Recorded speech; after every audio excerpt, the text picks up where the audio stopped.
Hello, good evening friends. HR institute Kadapa, contact number 9704402925. ఈరోజు మనం ఎకనామిక్స్లో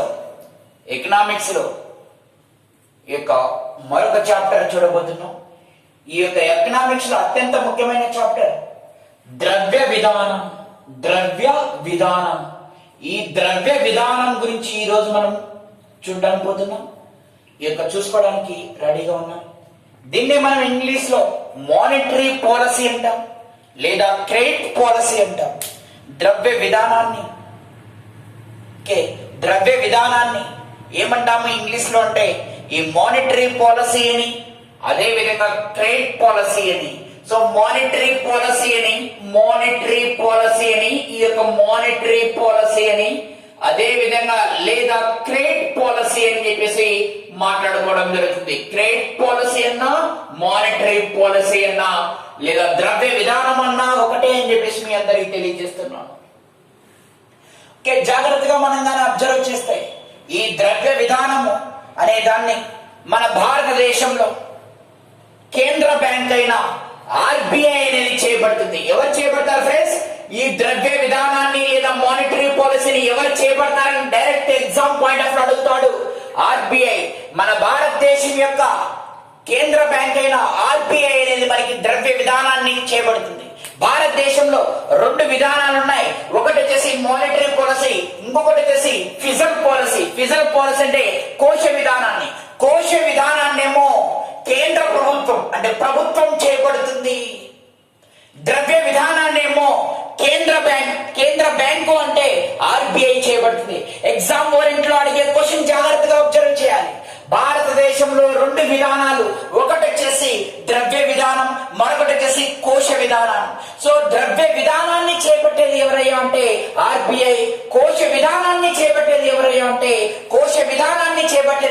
అంటే కేంద్ర ప్రభుత్వం.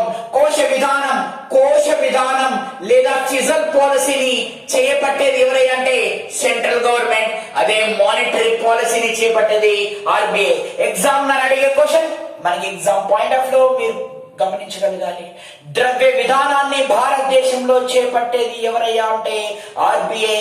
అదే విధంగా సో మనకి కోశ విధానాన్ని చేపట్టేది ఎవరయ్యా అంటే కేంద్ర ప్రభుత్వం అని చెప్పేసి మనకు తెలియచేయడం జరుగుతుంది ఫ్రెండ్స్. సో ఇక్కడ మనం మాట్లాడుకోవాల్సిన అంశం ఏముంది? ద్రవ్య విధానం అనే ఒక కాన్సెప్ట్ ఈ రోజు ఏంటి అంటే ద్రవ్య విధానం. ఈ ద్రవ్య విధానం గురించి మనం చెప్పుకోబోతున్నాం. జాగ్రత్తగా మనం మాట్లాడుతున్నాం. ద్రవ్య విధానం గురించి మనం మాట్లాడుకోవడం జరుగుతుంది. ఈ ద్రవ్య విధానంలో మనం మాట్లాడుకునే అంశం ఏంటి అంటే మీ అందరికీ తెలియజేస్తున్న ద్రవ్య విధానంలో మనం మాట్లాడుకునే అంశం ద్రవ్య విధానాన్ని చేపట్టేది ఆర్బిఐ. ద్రవ్య విధానము అంటే సో జాగ్రత్తగా గమనించుకుందాం. ద్రవ్య విధానము అంటే అర్థమైంది. ఈ ద్రవ్య విధానం ఏం చేయబడుతుంది అంటే గుర్తుపెట్టుకోవాలా, ద్రవ్య సరఫరా లేదా డబ్బు సరఫరా, వడ్డీ రేటు లేదా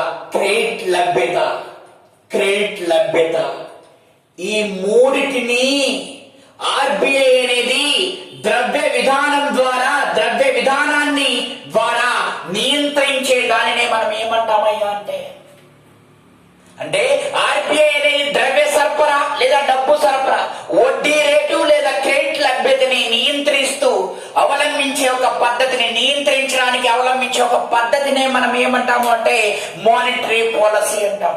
money supply and rate of interest and credit policy అంటే క్రెడిట్ విధానాన్ని, ఈ లభ్యతని ఎవరు నియంత్రిస్తారు? ఈ మూడింటిని ఎవరు?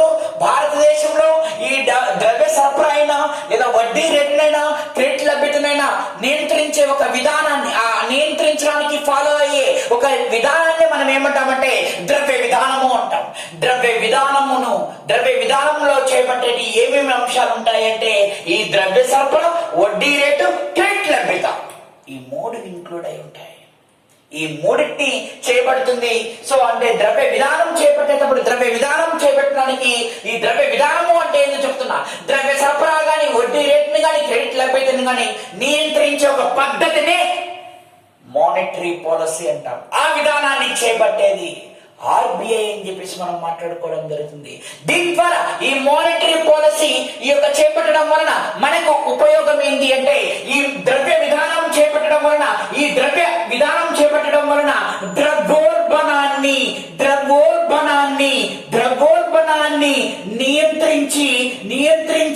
నియంత్రించి దేశం యొక్క ఆర్థిక అభివృద్ధికి తోడ్పడును. ఎస్, ఆర్బిఐ అనేది ద్రవ్య విధానం చేపట్టడం ద్వారా ద్రవ్యోల్బణాన్ని నియంత్రించవచ్చును. అంటే ఆర్బిఐ ద్రవ్య విధానం ద్వారా ఏమి నియంత్రిస్తుంది? ద్రవ్యోల్బణాన్ని. ముఖ్య ఉద్దేశం ఏంటి? ఆర్బిఐ అనేది ద్రవ్య విధానం చేపట్టడానికి ముఖ్య ఉద్దేశం ఏంటని క్వశ్చన్ అడిగితే ఎగ్జామినర్, ఆర్బిఐ ఎందుకు ద్రవ్య విధానం చేపడుతుంది అంటే దేశంలో ద్రవ్యోల్బణాన్ని నియంత్రించడం. ద్రవ్యోల్బణం అంటే ధరలు నియంత్రణగా పెరుగుతుంటాయి, దాన్ని నియంత్రించడానికి చేపడుతుంది. దాన్ని నియంత్రించడం వల్ల ఏం జరుగుతుంది? ఆర్థిక అభివృద్ధి అనేది జరుగుతుంది. ఈ విధంగా దేశం అనేది ముందు అడుగుల్లోకి వెళ్ళిపోతుంది. ఒక్కసారి దీన్ని క్విక్ రివిజన్ చేస్తా. ద్రవ్య విధానము అంటే ఏంటి అంటే, ద్రవ్య విధానాన్ని ఆర్బిఐ చేపడుతుంది. Very very important exam point of అడిగిన క్వశ్చన్. ద్రవ్య విధానాన్ని చేపట్టేది ఎవరు? ఆర్బిఐ. కోశ విధానాన్ని చేపట్టేది ఎవరు? కేంద్ర ప్రభుత్వం. ద్రవ్య విధానం అంటే ఏంటో మనం చెప్తున్నాం. ద్రవ్య సరఫరా గాని, వడ్డీ రేట్ని గాని, క్రెడిట్ లభ్యతను నియంత్రించడానికి ఆర్బిఐ ఫాలో అయ్యే ఒక పద్ధతినే ద్రవ్య విధానం. ద్రవ్య విధానం చేయడం వలన ఏం జరుగుతుంది అంటే ద్రవ్యోల్బణాన్ని నియంత్రించవచ్చు. ద్రవ్యోల్బణాన్ని నియంత్రిస్తే నీకేం జరుగుతుంది అంటే ఆర్థిక అభివృద్ధి అనేది దేశానికి జరగడం జరుగుతుంది. ఫ్రెండ్స్, ఇప్పుడు ఈ ద్రవ్య విధానాన్ని ఆర్బిఐ అనేది ఎన్ని పద్ధతుల ద్వారా మనకి చేపడుతుంది అంటే మీ అందరికి ఇక్కడ కనబడుతుంది. సో టైం వేస్ట్ కాకూడదని మనకి దీన్ని చేపట్టడం జరిగింది. 2 పద్ధతుల ద్వారా చేపడుతుంది. ద్రవ్య విధానాన్ని చేపట్టే పద్ధతులు 2. 1 పరిమాణాత్మక విధానం, 2 గుణాత్మక విధానం. పరిమాణాత్మక విధానం, గుణాత్మక విధానం. సో ఇక క్వాంటిటేటివ్, క్వాలిటేటివ్ గుర్తుపెట్టుకోవాలా. పరిమాణం అంటే క్వాంటిటీ, గుణాత్మకం అంటే క్వాలిటీ. ఒక బెస్ట్ ఎగ్జాంపుల్, 10 కేజీలు నూనె క్వాంటిటీ, 10 కేజీలు తెలివి అనకూడదు, క్వాలిటీ. గుర్తుపెట్టుకోవాలి. క్వాలిటీ అండ్ క్వాంటిటీ గుర్తుపెట్టుకోవాలి. ఎగ్జామ్ పాయింట్ ఆఫ్ ద్రవ్య విధానం చేపట్టే పద్ధతులు ఎన్ని రకాలు? ఈ యొక్క మనకి పరిమాణాత్మక విధానం అంటే క్వాంటిటేటివ్, గుణాత్మక విధానం qualitative. Exam point of view చాలా ఇంపార్టెంట్. ద్రవ్య విధానం చేపట్టడంలో ప్రత్యక్ష ప్రభావం చూపే ద్రవ్య విధానం ఏది అంటే, ప్రత్యక్షంగా ఈ యొక్క మనకి ద్రవ్య విధానం చేపట్టడంలో ప్రత్యక్షంగా మనకు ఉపయోగపడే విధానం ఏదంటే ఈ యొక్క క్వాంటిటేటివ్, అతి ముఖ్యమైన విధానం. మానిటరీ పాలసీ సిస్టమ్ లేకల్లా క్వాంటిటీ విధానం అనేది ఆర్బిఐకి ఎంతోగా తోడ్పడుతుంది. ఈ క్వాంటిటీ విధానం అనేది ఆర్బిఐకి ఇక ప్రత్యక్షంగా ఈ యొక్క ద్రవ్య విధానాన్ని చేపట్టడానికి చాలా ఉపయోగపడుతుంది. ఎగ్జామినర్ ఏ విధంగా అడగొచ్చు క్వశ్చన్? డబ్బు సరఫరా చేయడం లేదా ద్రవ్య సరఫరాలో ప్రత్యక్షంగా ద్రవ్య విధానాన్ని సరిపడినది ఏది అంటాడు. ద్రవ్య సరఫరా అంటే మనీ సప్లైకి ప్రత్యక్షంగా ఈ యొక్క మనీ సప్లై, ద్రవ్య సరఫరా ప్రత్యక్షంగా ఈ యొక్క మనకి ద్రవ్య విధానానికి తోడ్పడేది అతి ముఖ్యమైన విధానం ఏది అంటే, సో మనకి పరిమాణాత్మక విధానము అని చెప్పేసి మనం మాట్లాడుకుంటున్నాం. ఈ పరిమాణాత్మక విధానంలో ఈ క్వాంటిటేటివ్ మెజర్స్ లో ఈ యొక్క మనకి ఏమేమి ఉన్నాయి? Very very important. ఎగ్జామ్ లో ఎలా అడుగుతాడు ఈ క్వశ్చన్? ఆర్బిఐ చేపట్టే విధానంలో అతి ముఖ్య విధానం అనేది క్వాంటిటేటివ్ మెజర్స్. ఈ క్రింది వాణిలో ఆర్బిఐ చేపట్టే మానిటరీ పాలసీ విధానంలో క్వాంటిటేటివ్ మెజర్స్ లో లేనిది, ఈ యొక్క పరిమాణాత్మక విధానంలో లేనిది అనే క్వశ్చన్ అడుగుతాడు, లేదా ఉన్నటి అనే క్వశ్చన్ అడుగుతాడు. విధంగా అడుగుతాడు. ఈ యొక్క ఆర్బీఐ యొక్క మనకి ద్రవ్య విధానంలో పరిమాణాత్మక విధి కానిది, విధానం కానిది అని క్వశ్చన్ అడిగితే నువ్వు ఆన్సర్ చేయవలను. ఈ 7 ఉంటాయి పరిమాణాత్మక దాంట్లో. గుణాత్మక దాంట్లో ఈ యొక్క ఇవి ఉంటాయి. చూద్దాం. పరిమాణాత్మక విధానంలో ఏమేమి ఉంటాయి? బ్యాంక్ రేట్ ఉంటాయి, మార్జినల్ స్టాండింగ్ ఫెసిలిటీ MSF అనేది ఉంటుంది, క్యాష్ రిజర్వ్ రేషియో CRR ఉంటుంది, స్టాట్యుటరీ లిక్విడిటీ రేషియో SLR ఉంటుంది, రీపర్చేజ్ ఆప్షన్ అంటే రెపో రేట్ ఉంటుంది, రివర్స్ రెపో రేట్ ఉంటుంది, ఓపెన్ మార్కెట్ ఆపరేషన్ ఓం అని గుర్తుపెట్టుకోవచ్చు. ఈ పరిమాణాత్మక విధానం ద్రవ్య విధానం చేయడంలో ఆర్బీఐ అవలంబించే పద్ధతిలో అతి ముఖ్యమైన పద్ధతి అయిన ఈ యొక్క క్వాంటిటేటివ్ అనేది పరిమాణాత్మకంలో ఏమేమి ఉంటాయి అంటే ఏమేమి ఉంటాయి, ఏమేమి ఉండవు. క్వశ్చన్ ఏ విధంగా అడగచ్చు?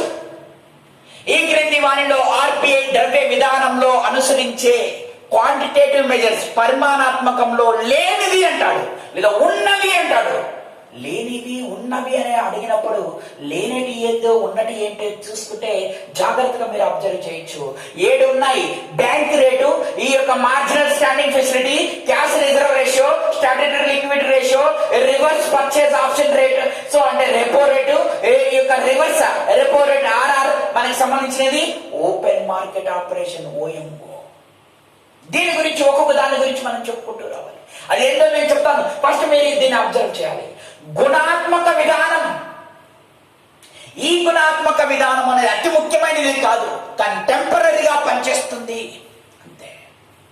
ఈ టెంపరీగా పనిచేసే గుణాత్మక విధానంలో ఆర్బీఐ చేపట్టే ఈ మానిటరీ విధానంలో గుణాత్మకము క్వాలిటేటివ్ అనేది అది మనకి టెంపరీగా పనిచేస్తుంది. అందులో ఏమున్నాయి? రుణ తిరస్కారము, రుణం ఇవ్వకుండా తిరస్కరించడం అనేది గుణాత్మకమైనది. లేదు కూడా సింపుల్ గా తిరస్కరించుకోవచ్చు. Next one, so margin విధింపు.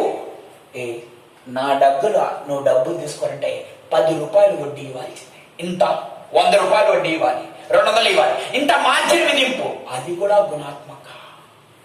Next one, రుణ గరిష్ట పరిమితి.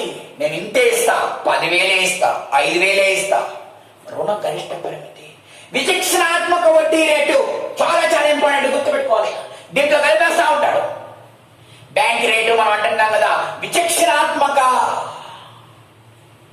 డిప్లొమాటిక్ రేట్ అంటాం, విచక్షణాత్మక. సో వడ్డీ రేటు. నైతిక బోధన ఇవన్నీ గుణాత్మకమైనవి. వీటిలో ఏ ఒకటి ఎగ్జామ్ పాయింట్ ఆఫ్ అడుగుతాడు.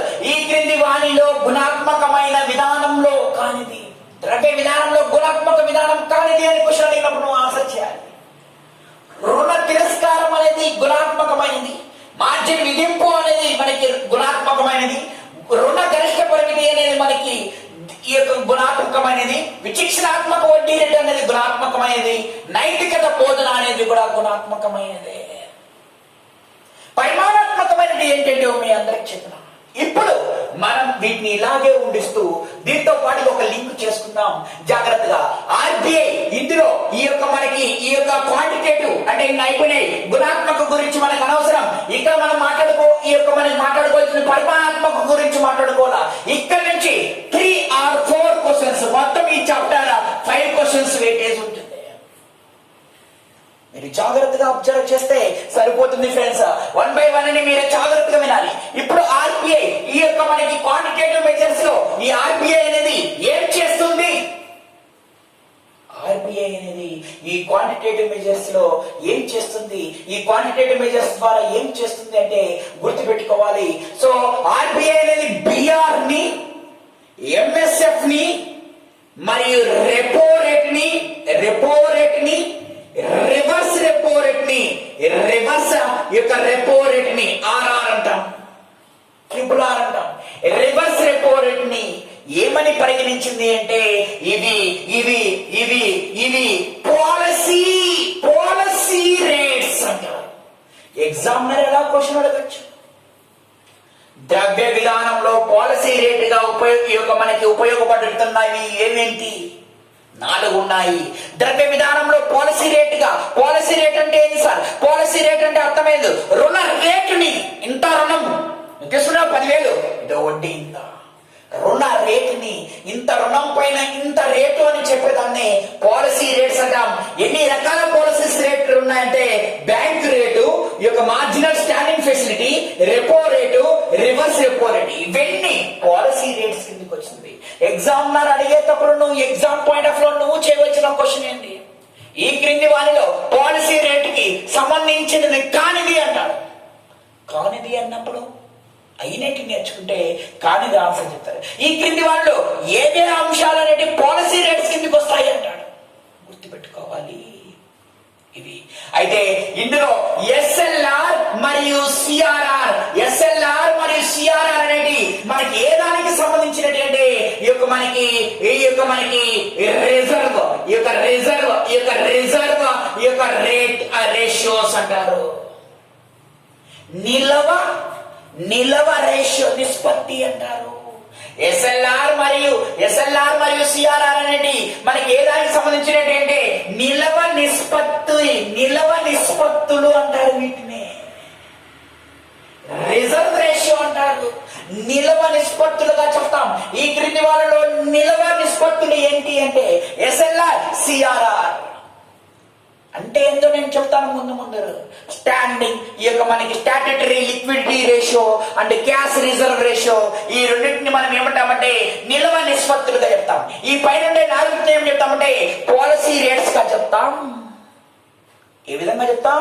సో మనకి పాలసీ రేట్ గా చెప్పడం జరుగుతుంది. అయితే సో గుర్తుపెట్టుకోవాలి, బ్యాంకుల్ని కాపాడేది ఏంటి? ఈ క్రింది వారిలో బ్యాంకులను అత్యవసర సమయంలో రక్షించేటి ఏంటి?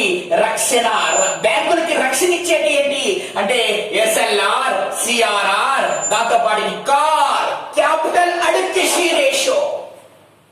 కార్ అంటే మనం Maruti car, Tata Honda, Nano car కాదు. కార్ అనగా క్యాపిటల్ అడిక్వసీ రేషియో. ఈ క్యాపిటల్ అడిక్వసీ రేషియో అనేది కూడా మనకి బ్యాంకుల్ని రక్షిస్తుంది. అంటే బ్యాంకులు దివాలా చేసే సందర్భంలో ఈ యొక్క 3 మనకి కాపాడుతాయి. బ్యాంకులు రక్షించే క్వాంటిటేటివ్ మెజర్స్ ఏంటి అని క్వశ్చన్ అడిగితే ఈ 3 చెప్పాలి. SLR, CRR, car.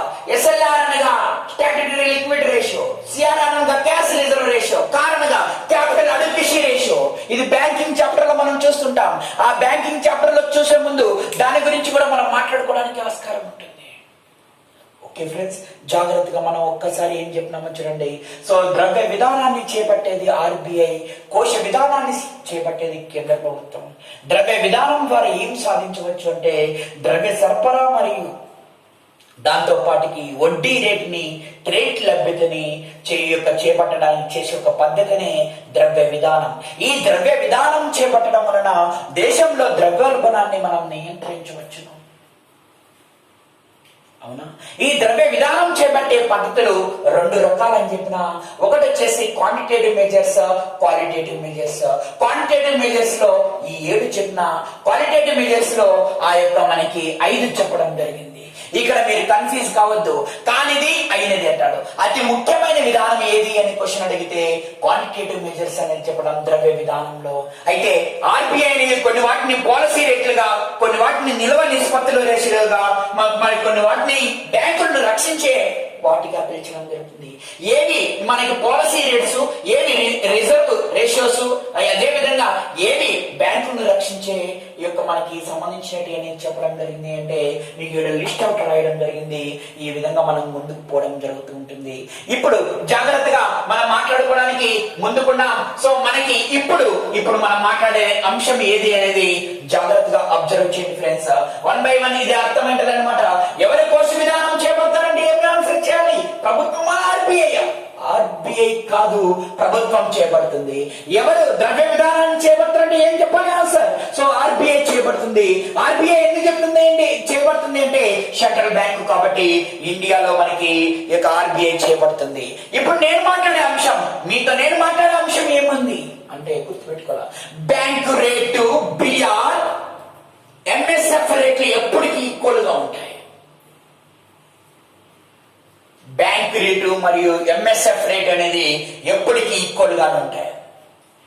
Repo rate అనేది బ్యాంకు రేట్ లో నుంచి 0.25 తీయాలి. ఫర్ ఎగ్జాంపుల్ బ్యాంక్ 5% ఎంత, ఈ యొక్క రెపో రేట్ ఎంత ఉంటుంది అంటే 5 నుంచి 0.25 తీసేస్తే మనకి ఎంత వస్తుంది అంటే 4.75 వస్తుంది.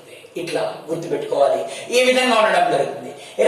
రివర్స్ రెపో రేట్ అనగా గుర్తుపెట్టుకోవాలి, బ్యాంకు రేట్ లో నుంచి అయితే 0.50 లేదా దీన్ని ఇంకొక విధంగా కూడా అడగచ్చు, ఈ యొక్క రెపో రేట్ లో నుంచి అయితే 0.25 తీసేస్తే వచ్చేదే రివర్స్ రెపో రేట్. మీకు ఒకటి గుర్తుపెట్టుకుంటే చాలు, బ్యాంక్ రేటు గుర్తుపెట్టుకుంటే ఆటోమేటిక్ అన్ని వచ్చేస్తాయి. ఏమిటి సింపుల్. బ్యాంక్ రేటు ఎప్పుడు మార్జినల్ స్టాండింగ్ ఫెసిలిటీ అనేది ఎప్పుడు మనకి ఎలా ఉంటాయి అంటే ఈ యొక్క ఈక్వల్ గా ఉంటాయి మనకి.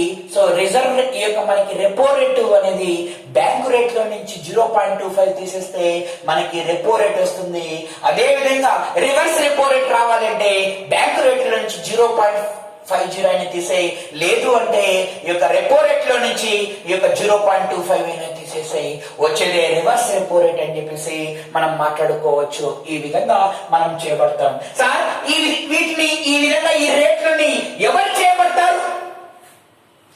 2016 సంవత్సరం వరకు ఎవరు చేపడుతున్నారంటే ఆర్బిఐ. ఎవరైతే గవర్నర్ గా ఉంటారో ఆర్బిఐ యొక్క గవర్నరే ఈ యొక్క మనకి ఈ ద్రవ్య విధానాన్ని చేపట్టేవాడు, మానిటరీ పాలసీని చేపట్టేవాడు. ఎప్పటి వరకు? 2016 వరకు. 2016 వరకు ద్రవ్య విధానాన్ని ఎవరు చేపడతారు అంటే ఆర్బిఐ లో ఉండే ఎవరు చేపడతారు అంటే ఆర్బిఐ యొక్క గవర్నర్ చేపట్టేవాడు. కానీ 2016 సంవత్సరం నుంచి ఎంపీసీ అంటే మానిటరీ పాలసీ కమిటీ అనేది ఒకటి రావడం జరిగింది. ఏంటండి? మానిటరీ పాలసీ కమిటీ అనేది ఒకటి రావడం జరిగింది. ఈ పాలసీ కమిటీ అనేది మనకి ఏం చేస్తుంది అంటే ఈ ద్రవ్య విధానాన్ని చేపట్టడం జరుగుతుంది. ఈ యొక్క విధాన కమిటీ అంటాం. ఆ ద్రవ్య విధాన కమిటీ అనేది 2016 నుంచి చేపడుతుంది. అంతకుముందు ఓన్లీ ఆర్బిఐ గవర్నరే ఈ ద్రవ్య విధానాన్ని చేపట్టేవాడు. ఈ మానిటరీ పాలసీ కమిటీలో ఎంతమంది ఉంటారు అంటే 6 ఉంటారు సభ్యులు. ఎగ్జామ్ పాయింట్ ఆఫ్ వ్యూ చాలా ఇంపార్టెంట్ ఫ్రెండ్స్. ఆర్బిఐ అనేది ఈ యొక్క ద్రవ్య విధానం చేపట్టేది ఎవరయ్యా అంటే ఈ యొక్క ఇంతకు ముందు 2016 ముందు ఈ యొక్క ఆర్బిఐ గవర్నర్ ఉండేవాడు. ఈ యొక్క 2016 తర్వాత మానిటరీ పాలసీ కమిటీ 6 మంది ఉంటారు. ఈ మానిటరీ